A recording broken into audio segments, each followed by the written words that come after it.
everyone. That's such a warm welcome. My name is Alida Burke. I'm a 22-year-old student from Canada, and I'm here to introduce my company called The Grocer. And what we aim to do is allow anyone who's interested to grow safe, fresh, and affordable food locally. How we do that is through our flagship product called the Arctic Growing System. The Arctic Growing System is a retrofitted 40-foot shipping container that we turn into a plug-and-play hydroponic farm. So no matter the weather, it could be minus 52 degrees Celsius, it could be 30. Our operators can grow up to 12,000 pounds of produce every single year. And how we do that, we're a B2B business, so we sell our systems up front or through a leasing model, and then we have recurring revenue streams through software subscriptions, training, and any sort of materials replenishments that they need. And we sell mainly to entrepreneurs, institutions, or any communities that are looking to grow locally. And I think ultimately what our value is, growing food is great, but at the same time, a lot of our operators are businesses, and they're looking to make money. So where we really come in is being able to help our operators have a sustainable business that they can start with maybe one system and grow from there to really be able to become food hubs wherever they are within Canada and hopefully around the world. So you may be asking yourself, how did a girl go from studying accounting to running her own ag-tech startup? And I ask myself that question a lot some days, but hopefully through my presentation, I can share a little bit about what I'm really passionate about and what I hope to make my career as I graduate in a few weeks. So it all started back in 2015. I was a first-year student at the University of Ottawa, and I didn't really know what I wanted to do. To be quite frank, I was in the accounting program because I knew what accounting was, I thought. And everyone was going down that Big Four path. So I thought, well, if they're doing it, that's probably what I should do too. So I went down that path. But I knew I wanted to help people. That's something I was really passionate about. So I thought, well, I guess volunteering, that's kind of what you do, right, when you want to help people. But luckily, I was able to stumble upon a team at the University of Ottawa called Enactus, and they really help students get involved in social entrepreneurship. And I had no idea what social entrepreneurship, let alone entrepreneurship, really was about. But it really struck a chord with me. Social change was really something that you could do through entrepreneurship. I had no idea, and I really wanted to go and visit that and see what I could do. And it was through Enactus that I was able to go to Northern Canada for the first time. And really, some of the major challenges that Canadians are facing are in Northern Canada. And one of the major ones is food insecurity, which is the lack of access to safe, affordable, and nutritious food. It's not uncommon for a Canadian up north to pay more than $10 US for a head of lettuce, and then the shelf life is maybe 1 or 2 days, and then it goes rotten. And it's incredible challenges like this that they face every day, and we thought, well, maybe we can do something about this. So myself and my eventual co-founder, Corey, went up during our reading weeks in the fall and in the winter to learn more about what people were doing for food insecurity. And it turns out that there wasn't anything that was really challenging those core aspects that we thought were really important, like economic development and making sure that it could be profitable while also growing food locally. So we thought, let's do something about this. But the only few challenges we had were, well, we had no money whatsoever. In fact, probably negative money at this point. And we had no idea how to go about running a hydroponics company. So that's where 2016 came in. We tried to learn as much as possible. So we went through a variety of different Accelerator programs through our university in Ottawa, in Montreal, in Toronto. We did the entire pitch circuit you could imagine. So anything that we could pitch, we did. We applied to grants. We didn't get many of them, but we tried again. And ultimately, we found some hydroponics experts that we could work with to make sure that our product was something that would really help people. But then the question became, we had a really great idea. We had all this momentum, but we didn't really have a business yet. We didn't have a first paying customer. So the question became, can we really do this as students? More importantly, could I do this as a person who was really much more of a risk-averse, inclined person? Do I have the skills? Do I have the confidence as a woman in business to do this? But I think ultimately what we wanted to do was make a huge impact in what the future of farming could be and really help these communities in Canada grow their own food. So we knew if we wanted to make that impact, we would have to take a big leap. And that's what we did. Well, I quit my job in that I was working in the accounting field while being in school.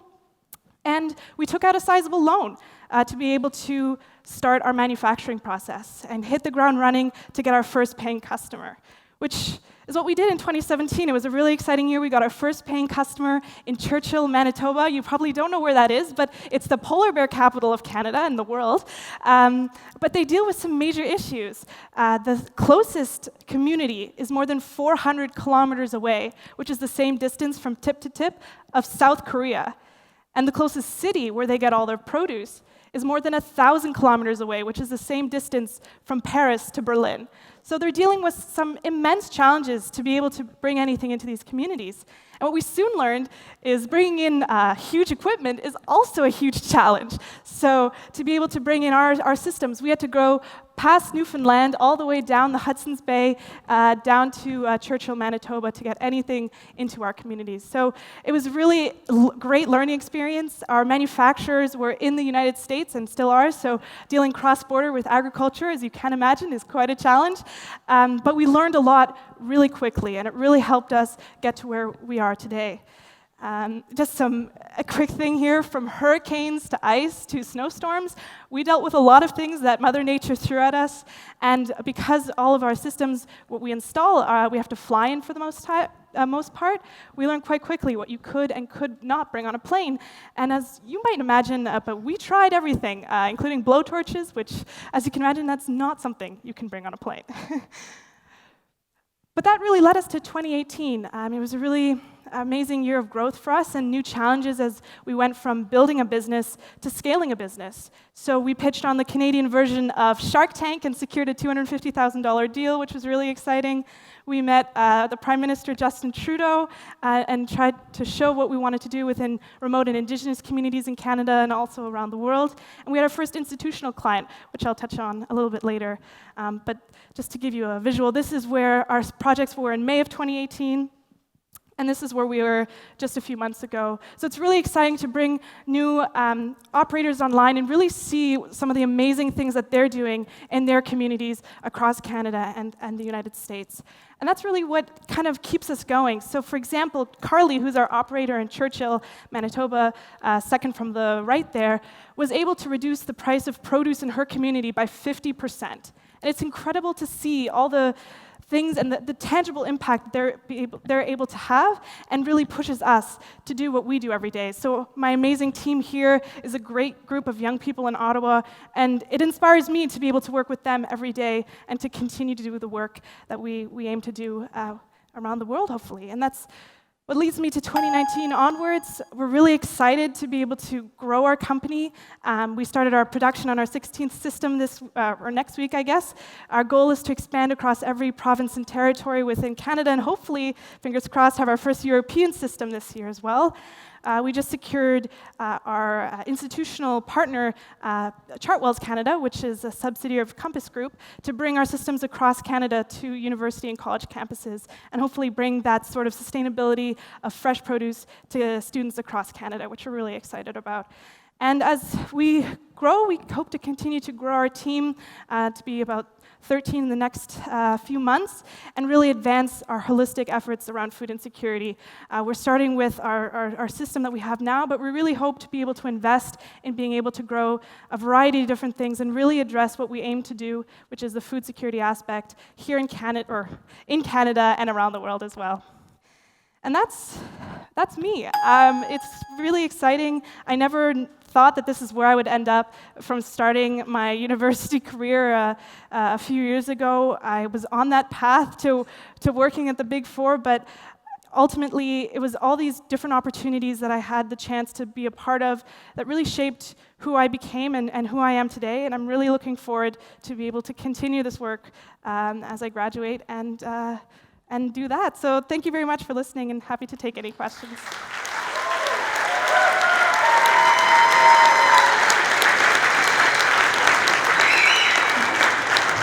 Thank you very much, Alida. You have 10 minutes Q&A.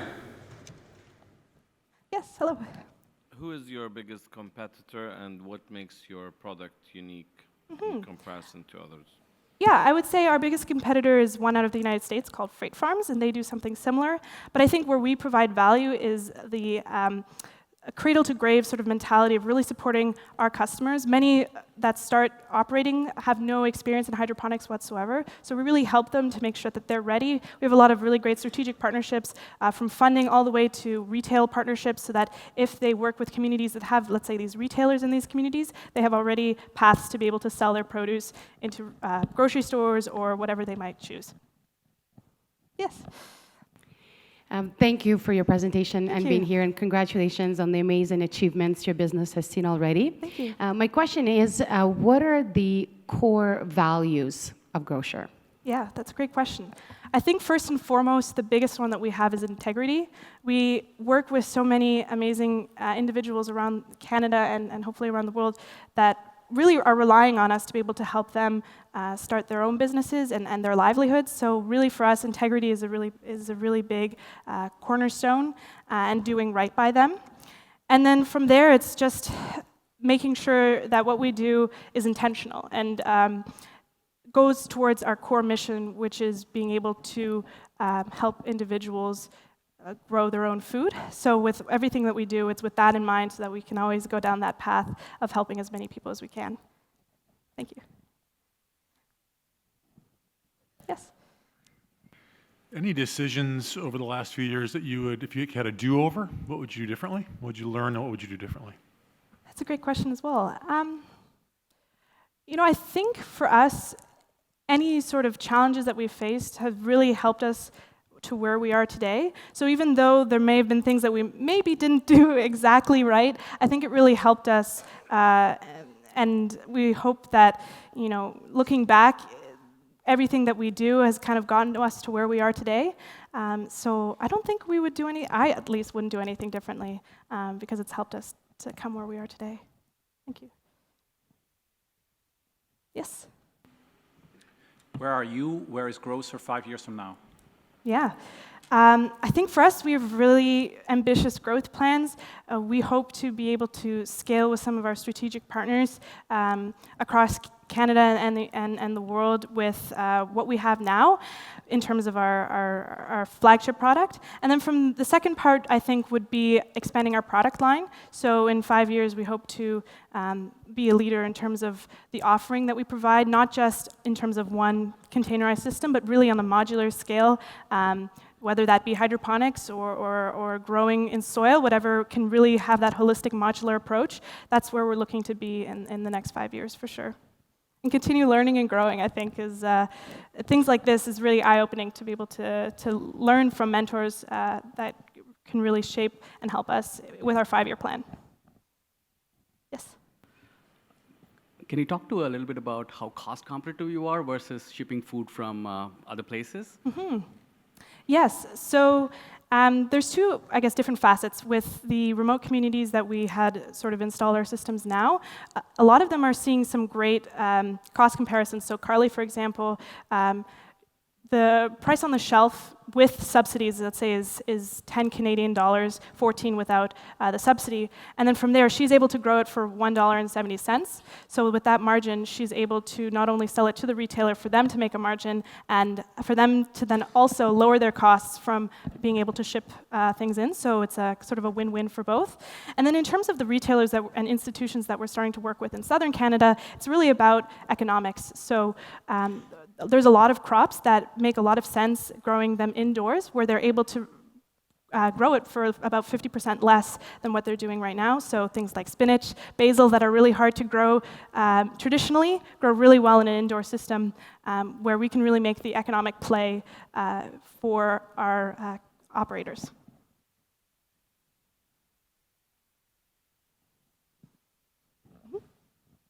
Congratulations. Thank you. If you were an entrepreneur, what will you be doing now? Sorry? If you weren't an entrepreneur, Weren't an entrepreneur? yeah, what are you doing now? I asked myself that question. I think I'd be still going down that accounting route. I think I'd be,